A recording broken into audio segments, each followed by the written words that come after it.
Здравствуйте! В эфире новости, в студии Анжелика Миржоева. И коротко о главном. Группа паломников из Ингушетии отправилась в столицу Саудовской Аравии для совершения хаджа. Сегодня Международный день глухих, учрежденный в 1951 году по инициативе ООН. В сельхозпредприятиях Ингушетии полным ходом идет посевная кампания озимых.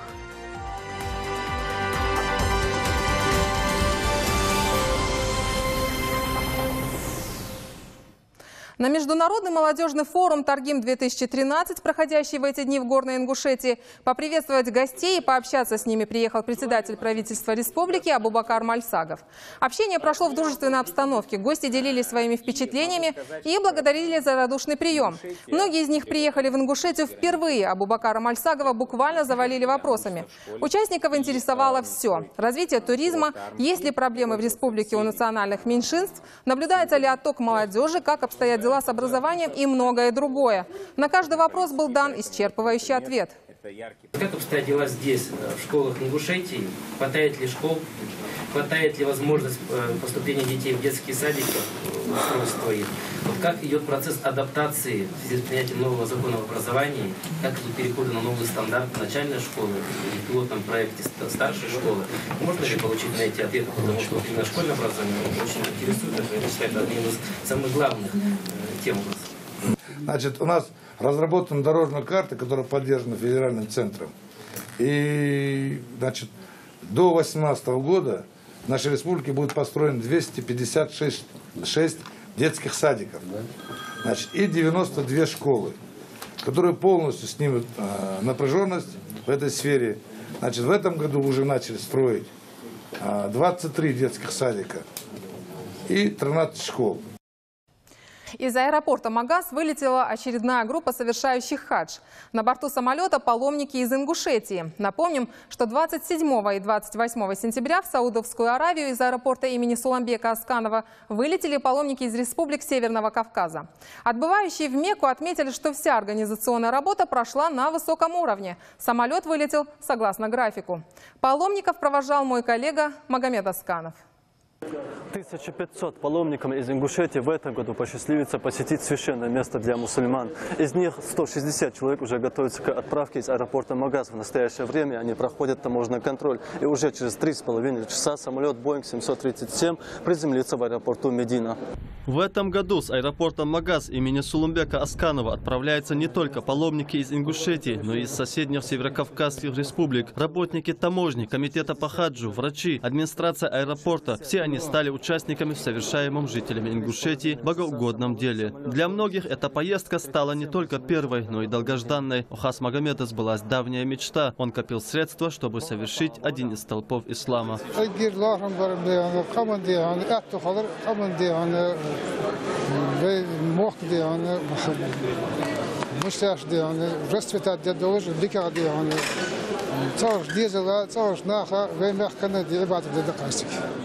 Комфортные условия созданы в аэропорту Магаз. Среди уезжающих в Мекку есть и пожилые люди. Еще не так давно паломникам приходилось ютиться в автобусах с пересадками. Но это ушло в историю. У каждой группы выбраны старшие, которые сопровождают весь путь паломничества. Адаму Цароеву тоже выдалась такая миссия. Он рассказывает каждому, что делать по прибытию в священные места для мусульман.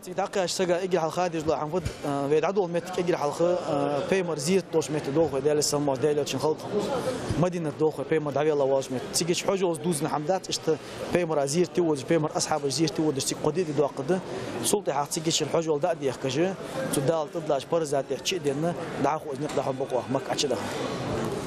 Тем временем в Саудовской Аравии готовы принять паломников всего мира. Ежегодно эти святыни посещают несколько миллионов мусульман. Власти республики подошли к проведению хаджа очень серьезно. Здесь же определены места для временного пребывания гостей. Напомню, что из Ингушетии должны вылететь еще 9 чартерных рейсов. Они пробудут там до 24 октября. Весь путь паломников будет сопровождать и съемочная группа национальной телерадиокомпании «Ингушетия». Наши корреспонденты в режиме онлайн планируют освещать пребывание паломников на священной земле. Магомед Асканов, Ахмед Парчиев, Новости 24. В ходе работы 12-го международного инвестиционного форума «Сочи-2013» Ингушетия подписала ряд соглашений на общую сумму около 6 миллиардов рублей. Это позволит создать в республике около 1500 рабочих мест. Среди важных объектов, которые появятся в Ингушетии, комплекс по выращиванию и глубокой переработке мяса и индейки, тепличный комбинат, завод по производству полиэтиленовых труб и завод по сборке южнокорейских автобусов «Део». Об итогах форума нам рассказал по телефону министр экономики Юсуп Зурабов. Если бы не было нормальной, грамотной, выстроенной работы с инвесторами, если бы у них не было уверенности, что благодаря тому, что сейчас происходит в республике, и благодаря этим изменениям, стабильности, которая у нас сейчас присутствует, ни один инвестор бы, мы его не смогли бы даже насильно затянуть. Все эти соглашения – показатель правильности курса, выбранного руководством республики, и правильности того курса, который нацелен на создание дополнительных рабочих мест и сокращение числа безработных жителей Республики Ингушетия. Помимо этого соглашения было еще подписано соглашение между Роснефтью и Республикой Ингушетия в лице Юнусбека Мадгиреевича с Роснефтью о строительстве крытого ледового дворца спорта в городе Магаз и содействие в организации конного похода в рамках празднования столетия формирования Кавказской конной дивизии. Это соглашение подписано в первый день, официальный день форума. И судя по тому, как я наблюдал реакцию руководителя Роснефти Игоря Ивановича Сечина, по тому, как он реагировал на появление главы республики и на их диалог, я вижу, как он тепло относится и к главе республики, и к самой республике, потому что финансирование вот таких программ, оно тоже показатель того, что эта компания, она готова и дальше исполнять свои обязательства, которые были подписаны в 2011 году. Здесь есть некоторые проекты уже, которые получили землю, произведено межевание, землеотводы, в частности проект ДЭУБАС. Они будут реализовывать свой проект на Алиюртовской промзоне. По другим, по техстрою, по ним уже определены тоже земельные участки. Я думаю, что с завтрашнего дня, мы готовы начать работу и постараемся эту работу к Дню Республики. ДЭУБАС Ингушетия обещала на День Республики в 2014 году показать первую продукцию, произведенную на этом заводе, поэтому у нас времени на раскачку нету. В республике побывала группа офтальмологов из Москвы. Жители Ингушетии смогли пройти обследование и получить консультацию у лучших специалистов из столицы. Сколько пациентов обследовали врачи за 2 дня пребывания, расскажет Мадина Албагачиева. Лучшие офтальмологи Москвы вели прием больных с 27 по 28 сентября в Республиканской клинической больнице. Пациентов заранее оповестили о приезде врачей из столицы. Прием осуществляли академик Российской академии медицинских наук, доктор медицинских наук, профессор Лариса Машетова, офтальмолог, доктор медицинских наук Сергей Кочергин, доцент кафедры офтальмологии Российской медицинской академии последипломного образования, кандидат медицинских наук Гульжиян Аржиматова. Они проводили обследование больных с диагнозом незрелая старческая катаракта. Вот приехали иногородние врачи и обследовали. При обследовании сказали, что возможно лечить, заменить хрусталики. Ранее мне это запрещалось, потому что я с сахарным диабетом.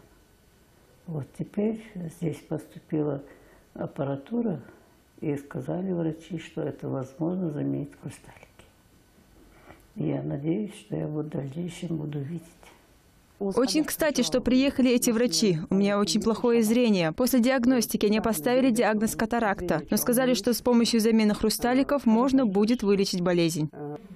Врачи провели диагностику на высококачественном оборудовании, которое было закуплено для больницы в рамках программы модернизации здравоохранения. Специалисты обследовали более 300 человек. Из них 105 больных были отобраны с рекомендацией на оперативное лечение по поводу катаракты и замены хрусталика искусственно. Значит, эти больные будут поэтапно приглашаться на оперативное лечение, будет выезжать эта же бригада хирургов и оперировать здесь на месте. Это не последний визит московских офтальмологов в Ингушетию. В следующий раз они приедут с целью оперативного лечения. Также в рамках ранее достигнутых соглашений планируется повышение квалификации ингушских офтальмологов в лучших лечебных учреждениях Москвы. Мадина Албагачиева, Анзор Чехкиев, Новости 24. Власти страны и региона в целом уделяют особое внимание людям с ограниченными возможностями. Об одном таком примере в нашем следующем сюжете. Лиза Евлоева – одна из тех людей, которые, несмотря ни на что, не теряют веру в свои силы. Лиза тесно сотрудничает с благотворительной организацией «МЯЛ». За любое дело она берется основательно и доводит его до конца. Одновременно девушка работает журналистом в национальной телерадиокомпании «Ингушетия». За последние 2 года Лиза многого добилась. Одно из последних ее достижений – это первое место на форуме «Машук-2013» за проект «Интеграция людей с ограниченными возможностями в социально-экономическую жизнь общества». На Машуке Лиза познакомилась с председателем правительства России Дмитрием Медведевым. Все участники форума задавали Дмитрию Анатольевичу интересующие их вопросы. Лиза также не осталась в стороне и спросила о развитии государственной программы «Доступная среда». То, что делает Лиза, для общества, безусловно, полезно, и государство в этом ее поддерживает. По поручению Дмитрия Медведева от лица Юнусбека Евкурова Лизе были вручены ключи от автомобиля за активное участие в жизни республики. Это, безусловно, ценный и полезный подарок для нее. В своем благодарственном письме Дмитрию Анатольевичу в Фейсбуке Лиза написала, что благодаря встрече с ним на Машуке она получила уверенность в том, что чаяния людей с ограниченными возможностями не останутся только лишь тезисами федеральной программы. Дмитрий Анатольевич ответил девушке, поблагодарил Лизу за письмо и подчеркнул, что реальность сложная, ситуации бывают разные, но каждый из нас имеет право на полноценную жизнь. Все успехи Лизы говорят о ее целеустремленности и безграничной силе воли, о том, что никакие ограничения не помешают человеку в достижении поставленных целей. Хава Султыгова, Сулумбек Аздоев, Новости 24. Сегодня Всемирный день глухих. На планете 2500 языков, но есть еще одна форма общения – это язык жестов и взглядов. Каждый 9-й человек по статистике страдает нарушениями слуха. Его теряют в результате травмы, болезни или врожденных пороков. В коррекционной школе сельского поселения Орджоникидзевская прошла акция, приуроченная к этому дню. Подробнее в сюжете Светланы Томовой. Благотворительным фондом «Сердца без границ» была проведена акция, приуроченная ко Всемирному дню глухих. Мусабик Мурзиев, директор фонда, приехал с волонтерами из группы «Ты не один» в коррекционную школу сельского поселения Орджоникидзевская. Гости привезли детям фрукты и сладости, которые они так любят. Их приезд доставил им огромную радость. Сегодняшняя акция приурочена к Международному дню глухонемых. Мы сейчас находимся в республиканской коррекционной школе. Привлекли волонтеров, которые организовали развлекательные и спортивные конкурсы для детей. Я считаю, вот такие акции, когда вот эти дети были всю жизнь чего-то лишены, постоянно находятся все будние дни на расстоянии от своих родителей, и развлечь их, подарить им какое-то тепло душевное, я думаю, это очень важно для них, и они это оценят. Орцхом Альсагов, представитель волонтерской группы «Ты не один». С его слов, эти дети практически ничем не отличаются от слышащих. От них веет добром и любовью. Орцхо также говорит, что отдохнул наравне со всеми детишками с большим удовольствием. Ребята играли, также танцевали зажигательную лезгинку. Когда ты именно общаешься с этими детьми, ты учась, пытаешься научиться, да, с ними разговаривать. И ты тоже уже начинаешь говорить жестами. Ты забываешь, я вот сегодня за все время, потому что я играл за них, я не произнес ни одного слова. Чтобы понять этих детей и уделить им внимание, не обязательно нужны переводчики, не обязательно нужно что-то особенное, просто нужно иметь желание именно и чисто по-человечески, душа в душу, как бы, они будут тебя понимать. Учащиеся коррекционной школы принимали участие в различных конкурсах, фестивалях, спортивных соревнованиях. Здесь у них есть свой уголок под названием «Умелые руки», где стоят подделки, сделанные собственноручно. Дети также очень часто выступают на праздничных мероприятиях республики. Школа рассчитана на 60 мест, но в этом году их всего 49 учеников. Хачат Зязикова говорит о том, что к ним в школу приводят совершенно ничего не знающих детей, а их цель – адаптировать детей к слышащей среде и корректировать их речь. Дети в основном у нас обучаются из Ингушетии. Дети очень способные дети. Есть дети слабослышащие, есть дети, у которых тотальная глухота, абсолютно ничего не слышат. Но со всеми этими детьми находим общий язык, находим, что с ними сделать, как с ними поработать. Детям с ограниченными возможностями тяжело дается учеба. На индивидуальные занятия каждого ребенка уходит 3 часа в день. В каждом классе учатся от 3 до 7 детей. Преподаватели для своих учеников в школе придумали дерево желаний, где каждый ребенок может под своей фотографией написать, что он хочет. А учителя, в свою очередь, прикладывают все усилия для исполнения их капризов. Наставники гордятся своими подопечными, ведь в них вкладывают не только знания, но и душу. Светлана Томова, Майрбек Миржоев. Новости 24. В сельхозпредприятиях Ингушетии полным ходом идет посевная кампания озимых. Приступили к этой ответственной работе и в государственном унитарном предприятии Алханчурское. Аграрии намерены нарастить площадь их сева. С учетом увлажненности почвы в этом году благоприятные сроки для посева до 15 октября. С подробностями Милана Хашигульгова. С наступлением осени перед государственным унитарным предприятием Алханчурское встают определенные задачи, главная из которых посев озимых. Благодаря хорошим погодным условиям и стараниям коллектива активно идет работа по реализации поставленной цели. По словам специалистов унитарного предприятия, на сегодняшний день спахано 3000 гектаров земли. Из них более 1500 готовы к посеву. Под урожай 2014 года уже спахано 2500 гектаров. И идет уборка подсолнечника. Начали мы посев. Посев уже на площади 200 гектаров полностью пшеницы засеяли. Ну, думаю, что к 15 октября засеется, по плану 2500 гектаров засеется. В целом в УГУПе 40 единиц сельхозтехники, 13 из них задействованы к посеву озимых. Тяжелый труд механизаторов, рабочий день которых длится 13 часов, дает свои результаты. За несколько дней работниками засеяно 500 гектаров земли. Техника у нас новая техника. Мы у МТС выбросили вот селки зерновые. Количество 10 штук. Семенами мы обеспечены полностью. У нас перед нами стоит задача сжатый срок посеять вот этот озимый делать. Нужно отметить, что предприятие использует семена из местного зернохранилища. Если погодные условия не подведут, посевные работы в унитарном предприятии Алханчурское будут завершены 15 октября. Работа, проделанная в этом году, дала хорошие результаты. В большом количестве собран урожай озимых и яровых культур. Милана Хашигульгова, Ахмед Чербижев. Новости 24. Инфицированные бешенством животные все чаще становятся угрозой для жизни человека. В республиканскую клиническую больницу нередко обращаются люди, которых покусали домашние животные. Один из таких случаев произошел в семье Аушевых из Икажева. Почему нежный, ласковый домашний питомец без видимых причин покусал своих хозяев, выясняла Лейла Гайсанова.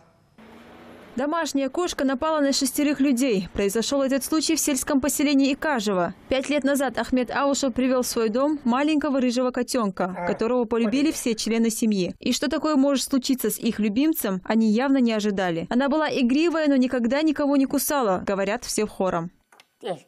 Она напала на меня сзади. Мне показалось, что она меня поцарапала. Я не обратил на это должного внимания. После обеда мне позвонила дочь и сказала, что кошка покусала сноху. Вам надо посадить в больницу. Там нам сделали уколы.